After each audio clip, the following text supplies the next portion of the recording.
Oi, boa noite. O A Notícia recebe hoje Rafael Cortes, doutor em Ciência Política pela USP e analista da Tendências Consultoria, para debater as primeiras medidas e anúncios do governo Jair Bolsonaro, claro, as perspectivas para os próximos anos. Seja muito bem-vindo, Rafael. Obrigado, Amanda, pelo convite. Acho que a última vez que a gente conversou foi antes da facada do Bolsonaro. Foi na semana, alguns dias antes, não foi isso? Perfeito. A gente estava ainda vivendo o turbilhão da eleição, uma eleição inédita por vários aspectos, seja por conta do rompimento da polarização PT e PSDB e por conta de todas as narrativas que ocorreram ao longo da campanha, uma campanha marcada pela primazia das redes sociais, e agora, com o governo eleito, nós passamos a pensar quais são os dilemas e os obstáculos para ele implementar a agenda que ele sinalizou ao longo da campanha. Eu lembro que naquele momento a gente não contava exatamente com esse desfecho. Ainda havia a perspectiva de que o PSDB, com todo o seu tempo de campanha, o Geraldo Alckmin fosse ganhar espaço, ou pelo menos fosse passar para o segundo turno.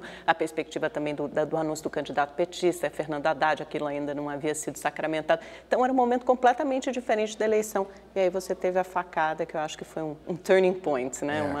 Produziu essa reviravolta nos acontecimentos. Você tem razão, porque assim, a expectativa era que a influência e os benefícios de serem dos grandes partidos ocorreriam justamente naquele momento. E foi um momento que a facada acabou, digamos, deixando de lado, porque durante pelo menos uns 5 dias o Bolsonaro quase monopolizou toda a cobertura política, e me parece que o atentado também humanizou o candidato, né? E aí, como ele não podia fazer campanha por conta de questões de saúde, digamos que toda aquela agenda negativa em torno dele, por conta do tipo de declaração que ele deu historicamente, pela rejeição alta que ele tinha, isso acabou sendo minimizado, e a partir daí foi se tornando um fenômeno que é basicamente, olha... O mito se consagrou. Isso, e um mito que se consagra por ser um nome mais competitivo para enfrentar o PT num eventual segundo turno, naquele momento,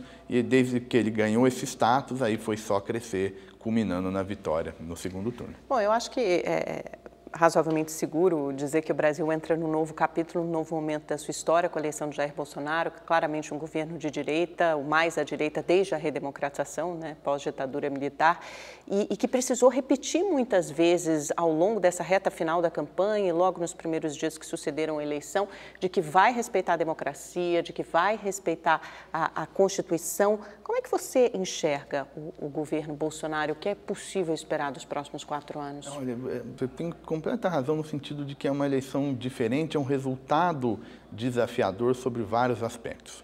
A gente começa com um desmanche do sistema partidário brasileiro, que precisa ser organizado se a gente quiser não só viver de períodos em que o governo popular consegue aprovar, mas que consigamos uma estabilidade maior para que o Brasil enfrente essa longa agenda de problemas que a classe política precisa encontrar uma solução.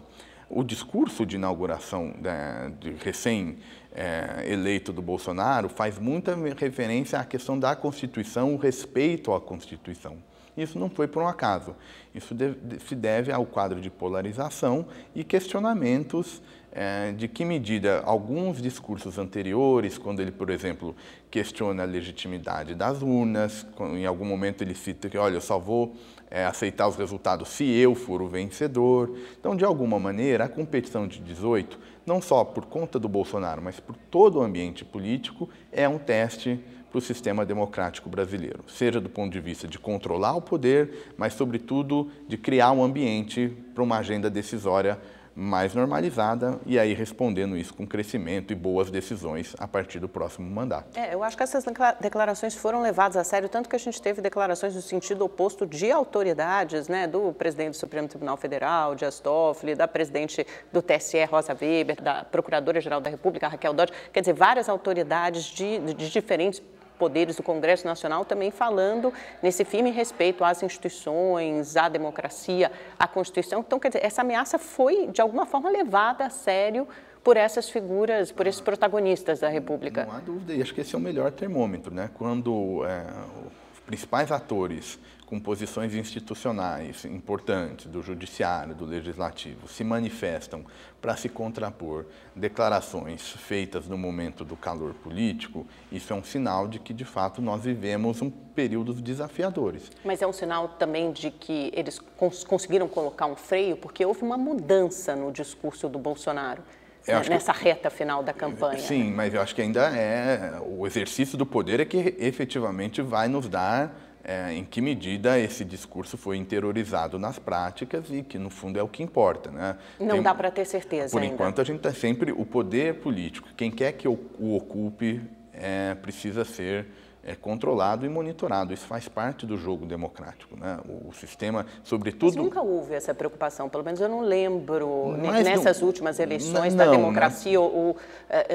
da Constituição terem sido colocadas em xeque. Em um certo sentido, a gente está voltando para o período da redemocratização, quando essas questões de fórum constitucional, de desafios para a democracia, estavam colocadas. Afinal, o Brasil, por exemplo, enfrentou um impeachment presidencial na primeira eleição depois da promulgação da Constituição de 88. Que é maior teste do que esse, Era um teste importante. De alguma medida, a polarização ocorrida entre ou esquerda e direita, na falta de um melhor nome, mas uma polarização forte que a gente não assistiu nas transições de Fernando Henrique para Lula e depois durante os governos do PT, não há dúvida que os desdobramentos da Lava Jato, uma polarização muito maior, perda de confiança na classe política, resultaram num ambiente tumultuado para a democracia. Ocorreu a eleição, mas não basta só a eleição. É preciso que o exercício do poder seja feito respeitando as regras do jogo, é a vontade da maioria, mas sempre preservando os direitos da minoria. Você está entre os analistas que enxergam algum risco concreto para a democracia ou acha isso um exagero? Não é exagero. Acho que tem uma lição importante que, inclusive, os países avançados nos estão nos mostrando, é que a democracia nunca está consolidada. A tarefa de consolidação da democracia, ela é perpétua. A Carmen Lúcia falou isso semana passada. Porque, de fato, a democracia é simplesmente um equilíbrio político em que governo e oposição aceitam os resultados das urnas. Mas isso não é dado, isso precisa ser continuamente construído, de tal modo que, embora eu não acredite que vai ter uma ruptura democrática no próximo mandato, isso não quer dizer que não exista risco. E é impossível e é importante que as instituições funcionem justamente para não tornar o que é um risco hoje realidade amanhã. Mas risco do quê? Na prática, como poderia se dar isso? Não me parece que vai ser uma ruptura formal, de que seria uma ruptura formal. Me parece que... Um golpe clássico, né, como havia na década de 60 e 70, na América Latina, não é por aí. Até porque não acontece mais dessa forma. Não é dessa forma. A gente tem visto pelos exemplos. A forma como os regimes se legitimam, mesmo aqueles que não merecem o adjetivo de democrático, não passam por romper com eleição. Por exemplo, vou dar um exemplo, no caso chinês, né, que não é uma democracia, mas há um processo eleitoral. Isso só para citar um dos casos ao redor do mundo. Ou seja, não basta eleição para a gente adjetivar um regime político como democrático. Tá? O que me parece que é fundamental... Até porque na Venezuela a gente tem eleição e não pode mais considerar que seja um regime democrático. Outro bom exemplo de que não basta só a eleição. Então, no fundo, a maioria que obteve o poder político, ela tem a possibilidade de governar. Agora, ela precisa governar respeitando os direitos da minoria. É esse limiar, essa tensão, que é uma tensão constante, que precisa ser olhada com cuidado. Ou seja, o poder político, de fato, agora ficou nas mãos do Bolsonaro, que precisa governar respeitando essas minorias, respeitando liberdade de expressão, respeitando pluralidade. Então, esses são temas que é fundamental para que não só exista eleição formal, mas que a eleição represente troca de poder, represente representação, ou seja, que, de fato, quem estiver no governo, fica no governo pelo bom desempenho que faz, não por instrumentalizar instituições para permanecer no poder. O que é a Venezuela, Amanda, se a gente tiver que resumir? É um regime político em que não é mais o bom desempenho do governo local que o mantém no poder. É instrumentalização das Forças Armadas, instrumentalização do poder judiciário. Então, ele permanece no poder porque usa as instituições para benefício próprio, e é isso que a gente precisa evitar. Isso se deu ao longo de muitos anos, né? Se a gente pensar, a primeira eleição do Hugo Chávez foi o quê? 98, 99, isso. Por aí? Então, quer dizer, isso foi ao longo de 20 anos que a democracia foi sendo minada, as instituições, e aí você aprova um projeto de lei que dá mais poder ali para o presidente, de repente aprova a formação de uma Assembleia Constituinte, quer dizer que são pequenas coisas e a sociedade mal se dá conta de que ela não vive mais num regime democrático propriamente dito, né? Não é uma mudança da água para o vinho, nem do dia para a noite, né? Perfeito. Que você tem uma data, um dia clássico lá que você tanques entram no palácio e tomam poder. Não é assim. Que se separa, né? Aqui a democracia agora deixou de ser. Não existe essa data. A Venezuela é um bom exemplo, né? O governo Chávez chega ao poder eleito de forma democrática, permanece por um período bastante popular e respondendo minimamente aos desafios da sociedade venezuelana. Em algum momento, e aí isso se combina com a crise dos preços do petróleo, aquele modelo político que sustentou o chavismo deixou de existir. Como era um governo que não era democrático, passou a ter uma agenda de como vamos permanecer no poder, mesmo sem fazer um bom governo. A partir daí tem ampliação do mandato, reeleição indefinida, instrumentalização do judiciário. Então, aí começam mudanças e mecanismos para que, no fundo, não exista alternância de poder. Mas não perseguição de opositores, adversários, e agora a Assembleia Constituinte que acaba substituindo... E aí culminando nesse ponto. Quando a oposição conseguiu ganhar... No Congresso, no Congresso, bom, a gente não aceita esse resultado. Eu não posso simplesmente fechar. O que eu faço? Convoco uma Assembleia Nacional Constituinte... Que usurpa o poder dos congressistas, dos parlamentares. A Venezuela segue num caminho muito ruim do ponto de vista da democracia e dos efeitos econômicos e sociais que um regime instável como aquele, que flerta com a tirania, gera para a sua comunidade. Vamos pensar num exemplo menos óbvio, mas que eu acho que o mundo todo acompanha com muita atenção, que é os Estados Unidos. A gente viu as eleições de meio de mandato agora, as eleições parlamentares, os republicanos perderam o controle da casa, né, da Câmara dos Deputados, mantiveram, até ampliaram um pouco o controle do Senado. Como é que você vê o Trump? Ele testa os limites da democracia também? Amanda, a referência aos Estados Unidos é excelente. Por quê? Por duas razões. A primeira, que o sistema brasileiro é inspirado no modelo norte-americano, então é presidencialista, ou seja, o executivo e o legislativo são autônomos e independentes, é federalista, como é o caso brasileiro, né? E é um modelo que inspirou quando a gente desenhou a Constituição Republicana, que sempre foi presidencialista, né? Essa é uma característica... Esse modelo de pesos e contrapesos, de pesos e contrapesos. A gente acabou de assistir agora nas eleições do meio de mandato movimentos, de alguma maneira, se contrapondo à agenda do Trump.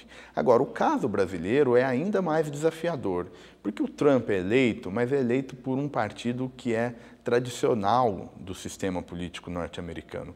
O Trump é um outsider, mas é um outsider que chega ao poder por meio dos partidos tradicionais. Então, porque até lá você só tem dois, né, grandes partidos, pelo menos. Sistema muito consolidado, né? Os democratas e republicanos dominam a política há séculos, né?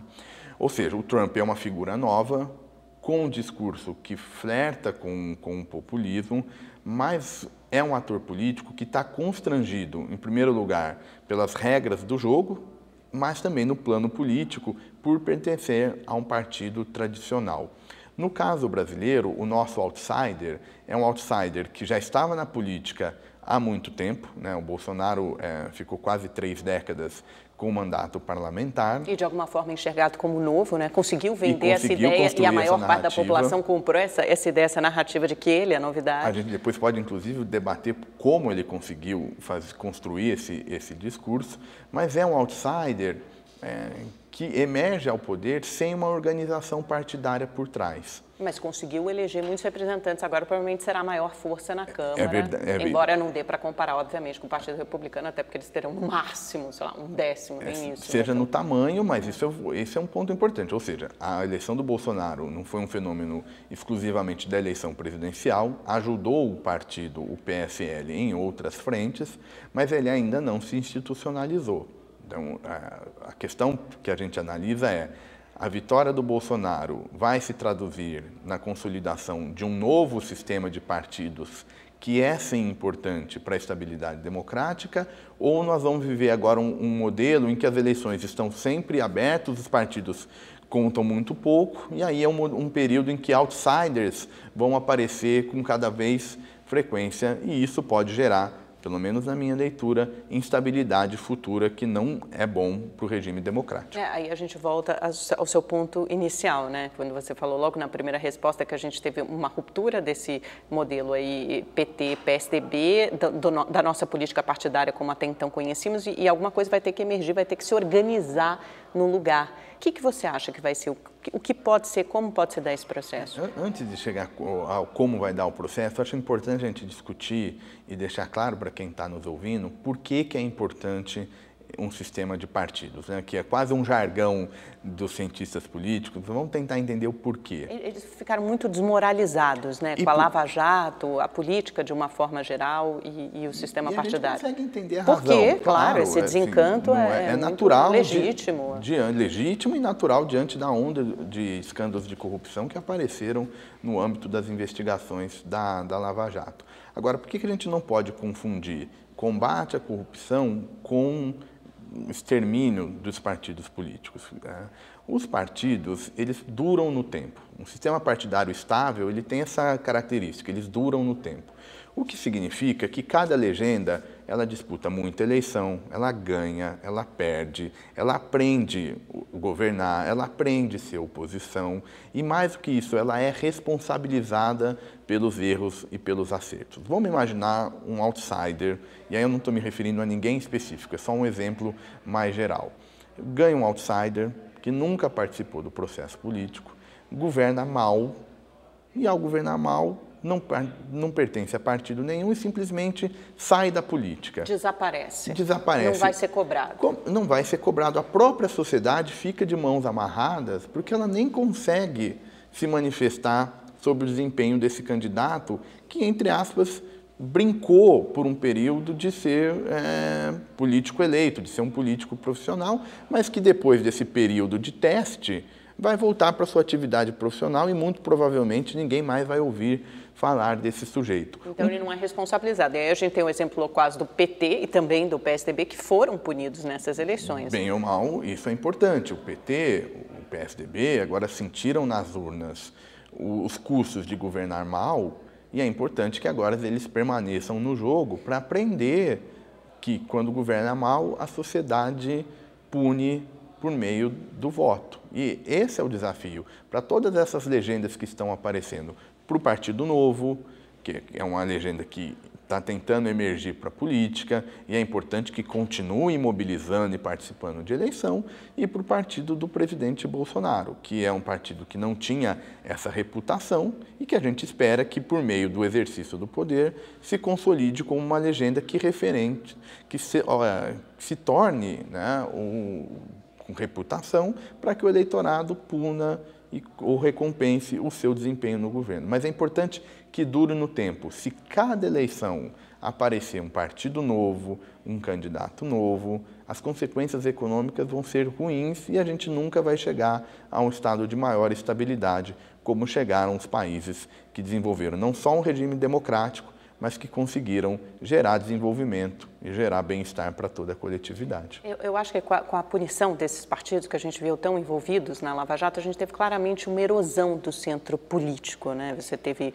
o PSL, alguns partidos mais à direita premiados, você teve a esquerda que conseguiu manter sua força lá, sei lá, com 140, 150 deputados, e você tem um centro muito mais enxuto, né? Muito mais amorfo, como MDB, PSDB, todos perderam muitas cadeiras, representação no Congresso. Quais os riscos disso? Isso, e aí a gente começa, então vamos ver o que a gente pode esperar. Porque a gente está pensando nessa reorganização, né, do sistema partidário de uma forma mais ampla. Vamos lá, olha, acho que primeiro são duas agendas. A primeira é dentro da esquerda, né? O PT, embora tenha ido para o segundo turno na eleição presidencial, o PT não recuperou o prestígio político de ser aquele partido que naturalmente organiza o campo da esquerda. Até porque o Ciro e a Marina estão se Por encontrando exemplo, né, paralelamente para tentar reorganizar esse campo da esquerda em torno de outros nomes, de uma outra agenda. Tal. Tanto é que o Ciro não dá o apoio formal ao Haddad no segundo turno. O PSOL, por exemplo, uma legenda menor, mas ainda assim o PSOL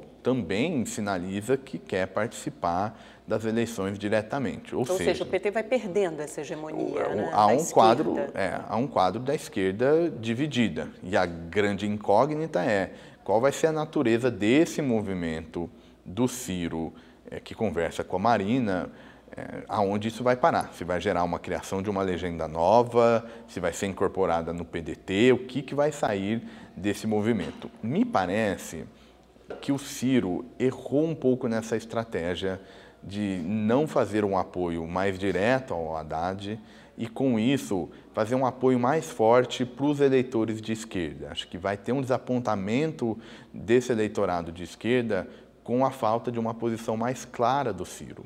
E me parece que isso poderia fazer com que o Ciro recuperasse um certo personalismo que o caracterizou ao longo do processo político. Ele já trocou de partido várias vezes. Então, acho que ele cometeu ali um erro estratégico, mas, de todo modo, o resultado disso a gente ainda vai ver. O segundo ponto da agenda é o PSDB. Né? O que o PSDB vai fazer? Que tipo de oposição vai fazer em relação ao governo Bolsonaro? Se é que vai fazer oposição, né? Porque pode virar um apêndice do PSL, corre esse risco. Perfeito, acho que esse é o risco, o PSDB se tornar o DEM do PSDB, né? O DEM era um partido inicialmente PFL, depois se transformou no DEM, que era basicamente, dava apoio à legenda aos governos do PSDB, aos candidatos tucano, mas nunca conseguia um protagonismo maior. Esse é o destino do PSDB? Se apoiar incondicionalmente a agenda do Bolsonaro, paulatinamente a centro-direita vai ser organizada pelo Bolsonaro. E até um PSDB sob nova direção, né? Do João Dória, provavelmente, caminhando mais para a direita. Ele não sabe, né? Porque não só tem essa decisão estratégica, como há uma divisão. Então, o partido, mesmo o caminho a ser seguido, não é consensual. E o que a gente viu ao longo do segundo turno foi uma clara divisão entre o atual comando, né, do partido que está nas mãos do candidato derrotado Geraldo Alckmin e a eleição dos novos governadores, com particular destaque para o governador eleito João Dória. Como a gente sabe que em política quem manda é quem tem cargo, quem tem influência, muito provavelmente a cara do PSDB vai ser determinada pelos movimentos que o Dória vai fazer logo no início do seu mandato, e isso pode, na minha leitura, gerar inclusive algum racha, alguma saída de um tucano mais tradicional por conta dessas escolhas. Você acha que todos esses atores políticos, eu vejo que muitas pessoas com prestígio empenham, apostam muito no governo Bolsonaro, inclusive em cidades assim, sei lá, o mercado, quando a gente fala, todo mundo aposta muito no sucesso desse governo Bolsonaro. Um risco grande de desilusão, de frustração? Um choque de expectativas, né? Quando a gente não tem, qualquer ator não tem expectativas realistas sobre um novo governo, muito provavelmente, em alguma medida, vai haver uma decepção. É natural, fruto dessa falta de um olhar mais cuidadoso. O que eu acho que aconteceu em 2018? O PT faz uma política econômica muito ruim no primeiro Dilma e não consegue reverter ao longo do segundo mandato por conta da crise política. Isso fez com que, pelo menos do ponto de vista do mercado, o PT fosse visto em 2018 como o maior risco para o crescimento econômico. O que está acontecendo agora? Um certo deslumbramento, uma certa euforia com as possibilidades da administração Bolsonaro, sem olhar mais cuidadoso de como funciona o processo político e dos desafios de governar. Esse é o meu receio, quer dizer, se toda essa euforia ela tem respaldo na realidade ou se isso pode virar uma frustração muito grande. Pode gerar, não há dúvida. Assim, porque o dia a dia da política, como ela é por mais definição, complexa, por definição, ela né, tem as suas dificuldades. Lua de mel, não há dúvida, e acho que a gente sempre tem que ter visões realistas sobre os atores. No caso do Bolsonaro, é um desafio duplo, porque é reconstruir a política e resolver os dilemas do crescimento econômico. A gente tem um mercado de trabalho, por exemplo, muito fraco, né? A quantidade de desempregados ainda é muito significativa. A economia precisa reacender para que paulatinamente esses empregos apareçam. Então não é fácil, é uma dupla tarefa e, portanto, a chance de um excesso de expectativas gerar frustração amanhã não é desprezível. Rafael, você acha que a eleição do Bolsonaro vai representar, de alguma forma, como a maioria dos eleitores anseia, espera, uma mudança na forma de conduzir a política e a economia, na forma de se fazer política, de conduzir a economia, até com essas primeiras escolhas mais técnicas para ministério, essa pauta claramente liberal na economia, algo que o Brasil nunca teve, pelo menos nunca teve uma orientação tão liberal como promete esse governo? Vamos começar pela economia, Amanda. Eu acho que o grosso da agenda da equipe econômica que assessora o Bolsonaro é quase uma continuidade em relação aos temas sugeridos e propostos ao longo do governo Temer. É uma clara reconstrução da economia a partir dos resultados herdados da política econômica do PT, que se mostraram insuficientes para continuar gerando crescimento econômico. Mas acho que é com uma aposta ainda mais audaciosa, reverberada pelo ultraliberalismo do Paulo Guedes, né? Essa junção dos ministérios, uma abertura comercial, uma reforma da Previdência mais robusta ainda do que propôs o governo Temer. A direção é muito próxima, até porque alguns desafios permanecem, esse que você colocou, o fiscal, é o principal deles, então nesse sentido tem uma continuidade. A diferença é que me parece que é um discurso mais ambicioso e em alguns momentos até com falta de realismo político do que de fato dá para ser aprovado, e mais do que isso, aí emendando com a questão política, é um movimento que busca centralizar poder decisório. Então, é uma equipe econômica, é um governo com uma ideia de que, olha, nós somos eleitos, temos essa agenda, vamos concentrar muito poder e daí se espera que saia, se não naturalmente, mas quase que automaticamente vai ser implementado. Quando a gente conversava sobre... É uma ideia um pouco ilusória, fantasiosa? Me parece, sem dúvida. Assim, a política ela vai permanecer, seja uma nova forma, seja... Enfim, ela continua lá. O toma lá da cá, de alguma forma, vai existir. Você precisa encontrar, quer fazer reforma constitucional, você precisa encontrar 60% de apoio, né, 3/5 na Câmara e no Senado. Não tem outra solução para essa regra fundamental da tomada de decisão coletiva. Eles contam muito com o apoio da sociedade, quase como se eles fossem ludibriar o Congresso, dar uma volta no Congresso pelas redes sociais, por esse contato direto com a população. Tem um limite, acontece, né? Acha que tem um limite? O quê? Os primeiros meses? Uma lua de mel de 6 meses? Eu acho que é um pouco enquanto durar certa euforia. Pós-eleição, né? Pós-eleição. Porque tem uma mobilização muito grande da sociedade, mas eu acho difícil que essa mobilização permaneça durante 4 anos. E note, por exemplo, vamos pegar o caso do reajuste para os ministros do STF, que foi recém-aprovado pelo Senado Federal.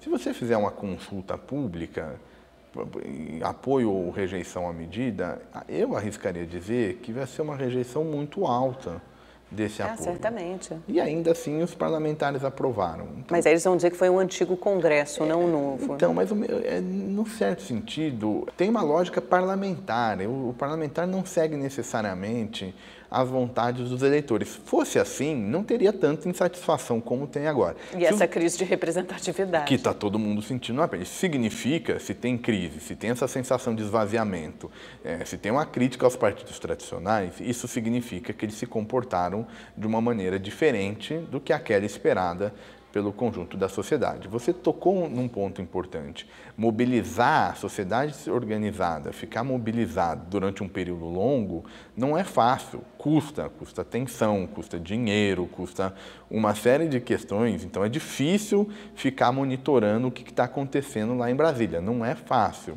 De tal modo que me parece que o governo Bolsonaro, do ponto de vista da economia, tem essa pretensão liberal de concentrar poder, mas falta a capacidade política. Não vai ser por meio de mobilizar a rede social que esse apoio vai chegar. Até porque a gente vive ainda uma sociedade muito dividida.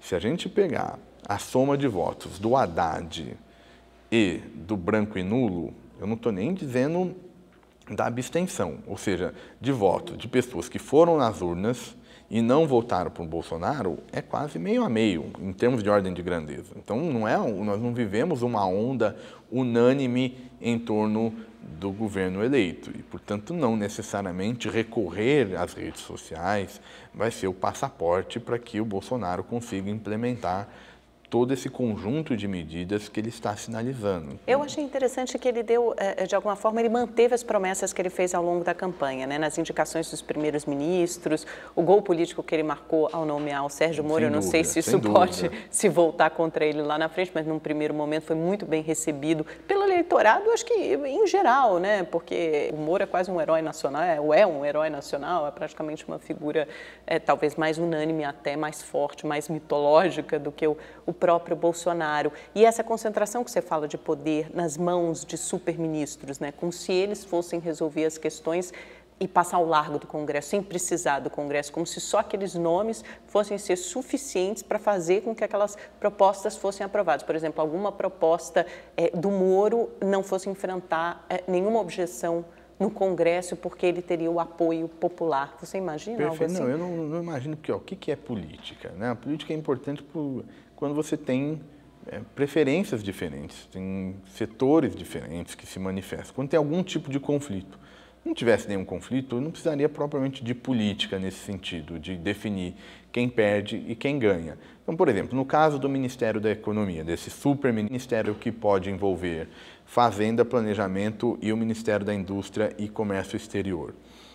Embora exista uma fusão, não quer dizer que os setores afetados por essas políticas também vão se misturar. Vai continuar tendo interesses distintos entre agro e indústria, para pegar um exemplo, dentro do setor industrial, setores mais abertos à competição, outros menos abertos, isso continua valendo. Então, não é uma centralização administrativa que vai gerar consenso em torno das matérias. O que pode gerar é uma maior facilidade do executivo organizar e colocar a sua agenda. Mas o problema é, qual é a agenda de fato, né, por trás do seu governo? É uma agenda que vai realmente, por exemplo, colocar a abertura comercial ampla, de forma que o Brasil se integre nas cadeias globais de produção, mas isso significa que tem setores que vão perder. A gente não pode, nesse sentido, imaginar que todo mundo ganha sempre. Não ganha. Tem setores que vão perder. E é nesse momento que entra a capacidade política. E aonde está o espelho desses interesses? Não é dentro do Executivo.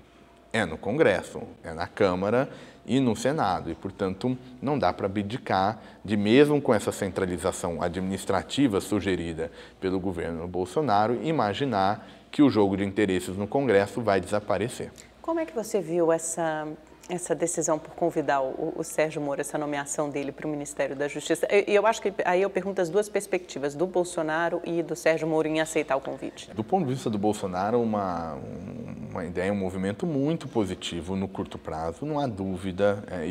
O Moro é muito mais do que um juiz, o Moro se tornou um símbolo do combate à corrupção, do fazer política diferente. Ele colou o selo de qualidade Lava Jato no governo dele, perfeito, né? Trouxe todo esse apelo, esse prestígio. Perfeito, é um certificado de que, olha, de fato, qualidade, vamos fazer meu diferente. Governo tem qualidade. Vamos combater a corrupção, que é o que o eleitorado dele pedia, né? Então, mais uma vez, é ovacionado por esse eleitor. Foi uma escolha acertada desse ponto de vista. No curto prazo só traz benefícios do ponto de vista político para o Bolsonaro. E no longo prazo? Gostei do curto prazo. Aí é que me parece que podemos ter alguns desdobramentos, né? O primeiro, por trás de toda a grande expectativa, pode vir uma certa desilusão. Qual que é o poder, de fato, qual que é a agenda que o Moro pretende implementar e que isso foi tratada com o Bolsonaro? Então, a gente já viu algumas... a ideia, olha, é um super-ministro, mas com algumas questões que sugerem que o Moro não vai fazer e acontecer sem nenhum tipo de constrangimento dentro do governo. À medida que esses constrangimentos possíveis aparecerem, em relação, por exemplo, à agenda de redução da maioridade penal, de posse de armas, de medidas para combate à corrupção, que é sobretudo onde os parlamentares ficam mais tensos. Então isso em algum momento vai começar a aparecer. À medida que o Bolsonaro... Se bem que na coletiva o Moro mostrou uma semelhança com o pensamento do Bolsonaro em muitos desses itens aí que você citou, né? Eu acho que, por exemplo, o Moro foi muito hábil em evitar grandes polêmicas logo de saída. E as divergências aparentes. Elas vão aparecer, não há dúvida de que elas vão aparecer. E aí, quando aparecerem, né, o Bolsonaro vai dar suporte para essa agenda ambiciosa do Moro e que vai condizer com as expectativas que todo mundo tem em relação a ele, ou começa a ter uma certa tensão. O Bolsonaro, por exemplo, pode ficar refém do Moro no ministério, porque o Moro pode ficar maior do que o Bolsonaro do ponto de vista político e, portanto, as mãos do Bolsonaro vão ser amarradas. Vale lembrar, não é só o Moro. O Paulo Guedes também é desenhado como um super-ministro do governo Bolsonaro, que empresta credibilidade do ponto de vista da agenda econômica. A gente tem vários superministros, né? Mesmo Augusto Heleno ou Mourão, são vários protagonistas que querem, de alguma forma, roubar a cena e se impor, né? E, em tese, o presidente precisa arbitrar esses conflitos de uma maneira que preserve a sua autoridade, porque, afinal, ele é o presidente.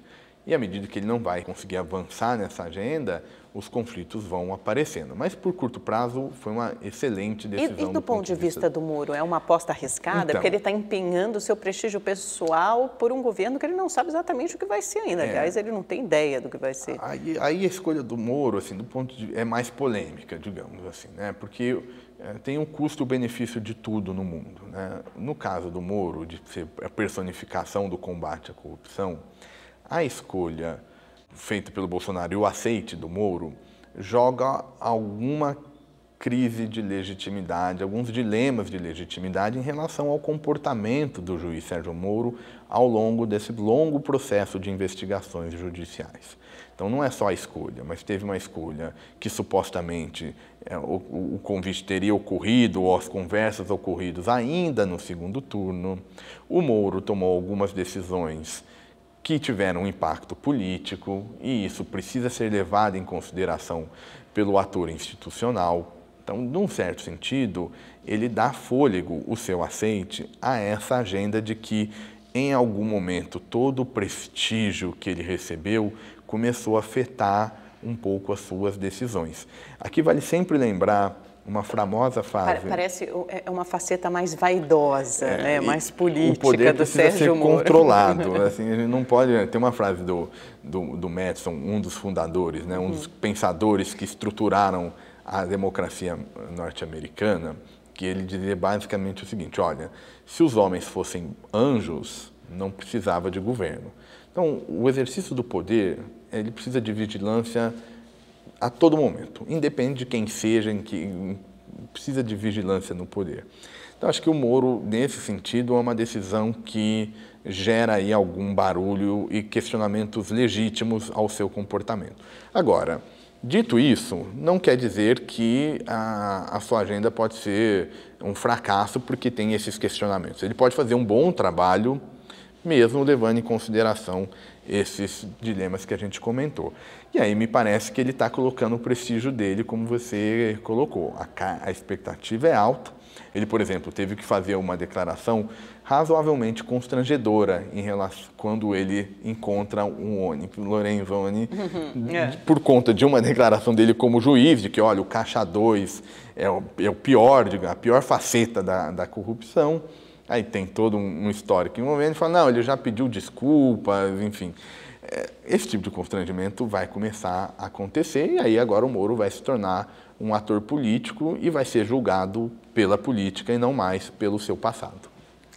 Rafael, vou pedir licença um minutinho, a gente vai para o intervalo bem rápido, em seguida a gente volta para falar mais sobre o futuro governo de Jair Bolsonaro. Não saia daí. Olá, estamos de volta com o Rafael Cortes, cientista político da Tendências Consultoria. Rafael, precisamos falar de um ator importante que ganhou protagonismo e centralidade nesse governo Bolsonaro, que são as Forças Armadas, os militares. E eu acho que foi muito simbólica essa visita que ele fez a Brasília na semana passada, quando ele fez questão de estar com os comandantes das 3 forças, Marinha, Aeronáutica e Exército, sempre acompanhado por militares, vão ocupar cargos chaves do governo dele. Há algum problema nisso? Como é que você vê esse protagonismo dos militares, essa volta à vitrine? Com ressalvas. Se a gente olhar o espírito da Constituição brasileira e o papel das Forças Armadas no interior dessa comunidade, no pacto constitucional, é visível notar que basicamente é uma força que é mobilizada em circunstâncias excepcionais, especiais, e cujo chefe é o presidente. O presidente, então, é o chefe das Forças Armadas, ou seja, a política é vista como um órgão, um momento superior ao papel institucional reservado às Forças Armadas. A escolha do Bolsonaro de trazer ministros militares começa a gerar uma confusão entre política e o papel das Forças Armadas, que não é um papel político, não é uma organização política. As Forças Armadas é hierarquizada, com um papel muito específico, e a política ela não necessariamente respeita isso, ela é orientada de outras regras. E ainda mais desafiador, e por isso a ressalva, porque os militares tomam conta daquilo que é mais sagrado na política, que é o controle do uso da força. Os estados modernos são os estados que conseguiram controlar o uso da força, né? Tem aquela figura famosa da tal da guerra de todos contra todos, ou seja, para expressar um cenário em que não tem essa organização, esse controle do aparato repressor, isso é sempre delicado. Nem tanto por conta do Bolsonaro, a figura em si, mas do ponto de vista dessa mistura que depois é muito difícil no futuro de se desfazer. Então, acho que a gente tem que olhar com um certo cuidado em relação a isso, e é um dos pontos de tensão do ponto de vista das regras do jogo democrático e do exercício da soberania e do político como espaço de decisão última da democracia. É ali que as questões se resolvem. E a gente sabe que sempre que houve uma politização dos quartéis, o resultado não foi bom, né? O próprio general Mourão, vice do Bolsonaro, quando deu uma entrevista aqui ao É Notícia, no dia seguinte à eleição, na segunda-feira, 2 semanas, disse que quando a política entra por uma porta do quartel, a disciplina sai pela outra. Então é bom ficar atento, porque você acha que há esse risco? Não acho que seja assim, de novo, é um risco, assim, não acho que está iminente, não acho que é um movimento que foi pensado e foi desenhado justamente para restringir liberdades democráticas. Acho que não é problema, não é a intenção dos agentes. Isso que as pessoas precisam entender. Às vezes os fenômenos ocorrem independente da intenção dos agentes. Mas você vai mudando as peças do tabuleiro e o equilíbrio é outro, o jogo de interesses é outro, sobretudo na história política brasileira, né? Todos os movimentos, ou alguns momentos importantes de ruptura, tiveram participação ativa dos militares. E o resultado não foi positivo. É por isso que a gente construiu o texto de 88, que é um texto para preservar o papel legítimo das Forças Armadas numa comunidade política, sem, por outro lado, representar o exercício do poder, que é soberano, é democrático nessa relação entre o eleitor e o representante que disputa eleição. É super importante esse caráter. Eu acho que o próprio período da ditadura militar vem sendo relativizado, né? Vem passando, parece que, por um revisionismo histórico, seja porque o presidente eleito Jair Bolsonaro apoia e veja com bons olhos a ditadura militar, até o próprio presidente do STF, Dias Toffoli, outro dia chamou de movimento de 1964. Parece que existe mesmo um processo nesse sentido. Né? Porque, do ponto de vista do político, essa narrativa de olhar, revisitar um período do regime militar, bate com a estratégia do Bolsonaro de criar uma certa, reificar o passado. Né? Como é que me parece se explica a emergência da centro-direita ou dessa direita mais polarizada? Por meio de uma estratégia de, olha, vamos olhar para trás, porque a classe política corrompeu os verdadeiros valores da sociedade brasileira. Isso está expresso nas referências ao comunismo, ou seja, e aí tributado claramente no PT, e numa outra parte, na corrupção sistêmica da classe política. Então, e aí tem uma ideia de que, olha, com os governos nesse período militares havia ordem, não havia esse questionamento, essa bagunça, essa sensação de insegurança, que também está muito sustentando todo esse discurso, e aí de tal sorte que não ficou só na retórica, o Bolsonaro faz umas escolhas de trazer os militares, mas me parece com uma base que não é necessariamente, do ponto de vista histórico, o que ocorreu. A gente tem que olhar com devido cuidado e, de novo, não é por conta da intenção desses agentes, mas por conta do equilíbrio que isso pode gerar no futuro e aí desafiando a estabilidade democrática. Rafael, uma palavra rápida sobre o papel do Poder Judiciário nesse governo. Também acho que é importante antes da nossa pinga-fogo. A gente tem uns 2 minutinhos. Vamos lá. É o STF que, no fundo, que define o limite entre o poder, a vontade da maioria e os direitos da minoria. Como a agenda do Bolsonaro é ambiciosa, seja no plano econômico, seja no plano dos valores, de mudanças em regras importantes da convivência social, o STF vai continuar tendo um papel fundamental em equilibrar o exercício do poder político. Portanto, a tal da judicialização da política deve continuar. Então, vamos lá para o nosso pinga-fogo final aqui. Vamos lá. Sérgio Moro. Tem uma grande missão de sinalizar uma outra agenda e agora se tornou um ator político. Dias Toffoli. Tem, de novo, um desafio de recuperar uma certa credibilidade do STF e o desafio de fazer com que a instituição sofra menos por conta da polarização política do que ocorreu nos últimos anos. General Mourão. Um nome fundamental, né? No eventual impeachment do governo Bolsonaro, assumiria o cargo e, portanto, é importante que ele reze e se comporte à luz do texto constitucional. Augusto Heleno. É mais um outro nome importante do governo Bolsonaro e que, de novo, tem o mesmo desafio, né? Não evitar com que essas questões se misturem excessivamente. PSDB. Um partido que mais sofreu na eleição de 2018 e a legenda que pode, eventualmente, sofrer um racha, alterando bastante a configuração política brasileira no futuro. PT. Partido que precisa superar a dependência do ex-presidente Lula e se colocar novamente como o organizador do campo da centro-esquerda, porque senão também deve ter um desempenho ruim nas próximas eleições. Ciro Gomes. Uma incógnita, um nome que busca ser alternativa à esquerda para enfrentar o governo Bolsonaro, mas me parece que ainda padece de um certo personalismo. Paulo Guedes. Um nome que vai emprestar credibilidade à economia, mas que precisa ter um entendimento melhor das necessidades do jogo político, sob pena de não ter estabilidade no cargo. Dória. Um nome que precisa mostrar que, de fato, se tornou político, a despeito da sua retórica de que não é um político tradicional, e fazer a boa política, que é organizar novamente o PSDB de uma maneira a manter o protagonismo da legenda. Fernando Henrique Cardoso. Um nome que muito provavelmente vai ficar subordinado nos rumos do PSDB, por conta desse movimento desenhado pelo Dória e que, infelizmente, não tem a devida influência que precisaria ter em função do cargo que ocupou e da trajetória pessoal, que é bastante significativa. Temer. Encerra sua passagem, embora com reformas aprovadas, mas do ponto de vista da popularidade não deve se tornar um líder político como tal. Lula.